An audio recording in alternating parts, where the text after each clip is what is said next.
Hi friends, welcome to my YouTube channel ESM Thambis. இன்னைக்கு நம்ம எதை பத்தின வீடியோ பார்க்க இருக்கோம்னா PMSS renewal எப்போ பண்ணுறது, நம்ம வந்து அப்ளை பண்ணி நம்மளுக்கு வந்து அப்ரூவல் கிடச்சிருச்சு சார், ஆனாலும் நம்மளுக்கு வந்து அமௌண்ட் கிரெடிட் ஆகலை, இது எப்போ சார் வரும் அப்படிங்கிற மாதிரி டெய்லி 4-5 எக்ஸர்வீஸ்மேன் கண்டிப்பாக நம்மளுக்கு ஃபோன் பண்ணி கேட்டுட்டு இருக்காங்க. இந்த வீடியோ அவங்களுக்காக தான். PMSS யாரெல்லாம் போன வருஷம் அப்ளை பண்ணியிருக்காங்களோ அவங்களுக்கு இந்த வீடியோவை நீங்கள் ஷேர் பண்ணுங்கள். ப்ளஸ் PMSS யார் யாருக்கு எலிஜிபிள் அப்படிங்கிறத பற்றி நம்ம டீட்டெயில் வீடியோ போட்டிருக்கோம், என்னென்ன கோர்ஸ்க்கு அப்படின்னு சொல்லி. யாராவது பார்க்காம இருந்தீங்கன்னா கண்டிப்பாக போய் பாருங்கள். வாங்க வீடியோக்குள்ளே போகலாம்.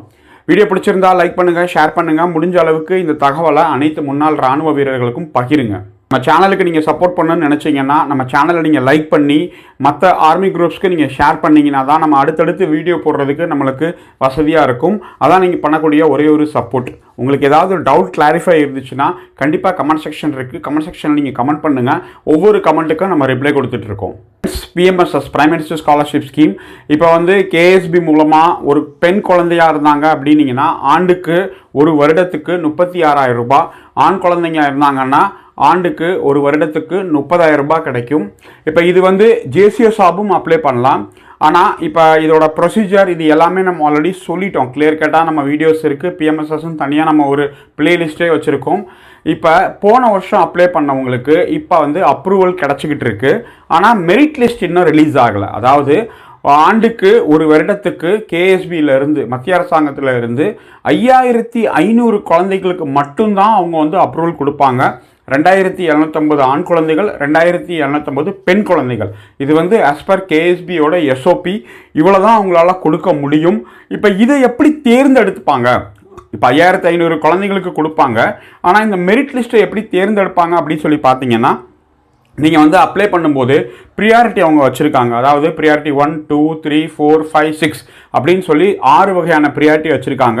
அதை பற்றி நம்ம ஆல்ரெடி வீடியோ போட்டிருக்கோம். அதாவது போரில் வீரமரணம் அடைஞ்சவங்க, தீவிரவாத ஆக்டிவிட்டியில் இறந்து கைகாலை இழந்தவங்க, வார் விடோஸ், இந்த மாதிரிலாம் அவங்க கேட்டகரி வச்சு மகாவீர் சக்ரா, வீர் சக்ரா, சேனா மெடல் வாங்கினவங்க குழந்தைங்க இப்படின்னு சொல்லி அவங்க ப்ரியாரிட்டி போட்டு வச்சுருக்காங்க.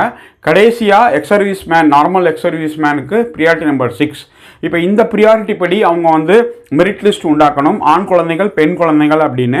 அதுக்கடுத்து உங்கள் குழந்தைங்களோட MEQ, அதாவது ஆவரேஜ் எவ்வளவு ஓவராலாக வாங்கியிருக்காங்க. இப்போ 12th அப்ளை பண்ணியிருந்தாங்க அப்படின்னா 12th அவங்க எவ்வளோ மார்க் வாங்கியிருக்காங்க அப்படின்னு சொல்லி அந்த பர்சன்டேஜ் சீனியாரிட்டியும் போடுவாங்க.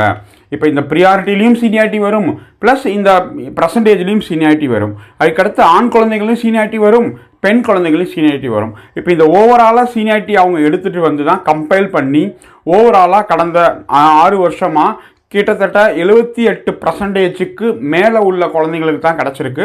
78% கீழே உள்ள, அதாவது 78% கீழே இருக்க குழந்தைங்களுக்கு KSBயில் பணம் கிடைக்கல.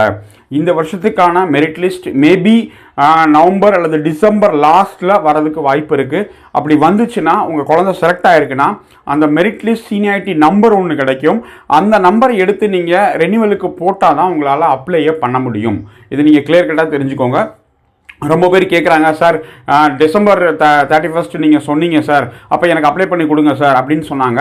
டிசம்பர் 31 ஃப்ரெஷ்ஷாக நியூவாக இந்த வருஷம் அப்ளை பண்ணுறாங்க பார்த்தீங்களா, அவங்களுக்கு மட்டும்தான் டிசம்பர் 31 லாஸ்ட் டேட்டு. ரெனியூவலுக்கு அவங்க வந்து மார்ச் வரைக்கும் கொடுத்துருக்காங்க, மார்ச் 31, 2026 வரைக்கும் கொடுத்துருக்காங்க. அதனால் உங்களுக்கு டைம் நிறையா இருக்குது. நீங்கள் உங்கள் PMSSலேருந்து KSBயிலேருந்து அஃபிஷியலாக அவங்க மெரிட் லிஸ்ட் வெளியிடுவாங்க. நம்ம சேனல்லாம் கண்டிப்பாக நம்ம வீடியோவை போடுவோம். அப்போ உங்கள் குழந்தைங்களோட பேர் இருக்கா இல்லையா, உங்கள் குழந்தை செலக்ட் ஆகிருக்கா இல்லையா அப்படின்னு உங்களுக்கு தெரிஞ்சிருக்கும். ப்ளஸ் அமௌண்ட் உங்களுக்கு வந்து கிரெடிட் ஆகிரும். அதாவது மெரிட் லிஸ்ட்டில் வந்த குழந்தைங்களுக்கு இமீடியட்டாக அமௌண்ட் கிரெடிட் ஆகிரும். அப்போயே உங்களுக்கு தெரிஞ்சுக்கலாம் உங்கள் குழந்தை வந்து மெரிட் லிஸ்ட்டில் வந்துருச்சு அப்படின்னு. இது வந்து ஒரு தடவை மட்டும்தான் மெரிட் லிஸ்ட்டில் வரும். அதாவது இனிஷியல் நீங்கள் அப்ளிகேஷன் பண்ணும்போது மட்டும்தான் அந்த மெரிட் லிஸ்ட் வரும். ரினியூவல் பண்ணும்போது எந்த மெரிட் லிஸ்ட்டும் வராது. ரினியூவல் பண்ணுறதுக்கு என்ன எலிஜிபிலிட்டி பார்த்தீங்கன்னா, உங்கள் குழந்தை வந்து அரியர் இல்லாமல் இருக்கணும். அதாவது இப்போ ஒரு மெடிசன் படிக்கிறாங்க, இன்ஜினியரிங் படிக்கிறாங்க அப்படின்னா அவங்க செமஸ்டரில் ஒரு சப்ஜெக்டில் கூட அரியர் வச்சுருக்கக்கூடாது. ஒரு சப்ஜெக்டில் அரியர் வச்சுருந்தாலும் அவங்க இந்த PMSS திட்டத்தில் வர முடியாது. நீங்கள் மெரிட் ஃபஸ்ட்டு வருஷத்துக்கு நீங்கள் காசு வாங்கியிருப்பீங்க, செகண்ட் இயரில் அவங்க அரியர் வச்சுக்கிட்டா செகண்ட் இயரோட உங்களுக்கு முடிஞ்சிடும். அதுக்கடுத்து நீங்கள் நாட் எலிஜிபிள் ஆயிடுவீங்க பிஎம்எஸ்எஸ்க்கு. நீங்கள் தமிழக அரசாங்கம் கொடுக்கக்கூடிய ஸ்காலர்ஷிப் வருஷத்துக்கு 25,000 ரூபாய், அந்த வருஷத்துக்கு ஃபஸ்ட் இயர் விட்டுட்டு மிச்சம் இருக்க வருஷத்துக்கு நீங்கள் வாங்கிக்கலாம். இதான் இந்த வீடியோ மூலமாக தெரிஞ்சுக்கிறது. நிறையா நண்பர்கள் கியூரிஸ் வைக்கிறாங்க. ஏன்னா ஒவ்வொரு நண்பர்களோட வாட்ஸ்அப்பையும் நம்மளால் பார்த்து ஒவ்வொரு விஷயத்தையும் நம்மளால் சொல்ல முடியல. நிறைய பேர் கால் பண்ணுறாங்க, மெசேஜ் அனுப்புகிறாங்க, வாட்ஸ்அப் அனுப்புகிறாங்க, எல்லாத்துக்கும் நம்மளால் ரிப்ளை கொடுக்க முடியல. இப்போ பிஎம்எஸ்எஸ் நடந்துகிட்டு இருக்கிறதால இதை பற்றி நிறைய டவுட்ஸ் கேட்டுக்கிட்டே இருக்காங்க. இந்த கோர்ஸ் எலிஜிபிளா சார், இந்த அப்படி படிக்கிறாங்க எலிஜிபிளான்னு. இதை பற்றி நம்ம வீடியோ போட்டிருக்கோம், எந்தெந்த கோர்ஸ் எலிஜிபிள் அப்படின்னு சொல்லி. நம்மளோட வெப்சைட்லேயும் இருக்குது எந்தெந்த கோர்ஸ் எலிஜிபிள் அப்படின்னு சொல்லி. அதுக்கான பிடிஎஃப் நம்ம கொடுத்துருக்கோம். யாருக்காவது தேவை அப்படின்னா நீங்கள் அங்கே போய் பார்த்துக்கோங்க. வேறு ஏதாவது உங்களுக்கு டவுட் கிளாரிஃபை இல்லை நம்ம எதை பற்றி வீடியோ போடணும் அப்படின்னு சொல்லி நீங்கள் விருப்பப்படுறீங்களோ நீங்கள் அந்த வீடியோவை கமெண்ட் செக்ஷனில் அந்த என்ன சப்ஜெக்டோ அதை நீங்கள் எழுதுங்க. நம்ம அதை பற்றின விஷயங்களை சேகரித்து உங்களுக்கு கண்டிப்பாக அந்த வீடியோ போடுறதுக்கான முயற்சி செய்வோம். தேங்க்யூ வெரி மச் வாட்சிங் திஸ் வீடியோ. ஜெய் ஹிந்த்.